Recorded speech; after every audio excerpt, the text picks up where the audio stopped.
နောက်ထပ်ကာရီတာတယောက်အနေနဲ့ကတော့စေးသက်တာ stringer ပဲဖြစ်ပါတယ်သူ့ရဲ့ကုတ်ကတော့ stringer ပေါ့နော်သူ့ရဲ့ in game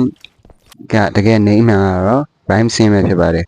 သူ့ရဲ့ skill လေးတွေတစ်ချက်ကြည့်ကြည့်လိုက်သူ့ရဲ့ skill ကဘာကြီးလဲဆိုတော့သူကကိုယ့်ရဲ့ teammate ကိုဒီတနက်နဲ့စီးထုတ်အနေနဲ့လှမ်းပစ်လိုက်တဲ့ပုံစံမျိုးအဲ့နဲ့သွေးဖြည့်ပေးတာပေါ့ကိုယ်တိုင်နဲ့ပြန်ဖြည့်လို့ရအဲ့ skill လေးကကိုယ်တိုင်နဲ့ပြန်ဖြည့်လို့ရပါတော့နောက်တစ်ခုကကြတော့ဒီ smoke ကျဲတာသူအဲ့လိုမျိုးပဲ drone လေးနဲ့ smoke တွေအတန်းလိုက်ကြီးကျဲချသွားတာနော်နောက်အဲ့ဒါလေးကတော့ဘယ်လိုပြောလဲ smoke တွေအရင်ထူထဲကြီးတော့ဖြစ်သွားတဲ့ပုံစံမျိုးပေါ့နော်နောက်တဲ့ skill တစ်ခုနေရတော့အကုန်လုံးသိတဲ့အတိုင်းပဲရိုးတန်း smoke တစ်လုံးပဲကျဲတာ smoke တစ်လုံးပဲကျဲတာတော့ game ထဲမှာနှလုံးပဲပါမယ် smoke ကတော့ပြီးသွားလို့ရှိရင်တော့အဲ့ smoke ကျဲထားတဲ့အချိန်မှာကွာကိုလူနဲ့ကိုပြန်စီးလို့ရတာပေါ့အဝေးကနေလှမ်းပြီးတော့နောက်တစ်ခုကကြတော့ဒီအနီကကိုလူလိုက်စီတာဒီကာရီတာကတော့ရိုးရှင်းလေးပါပဲ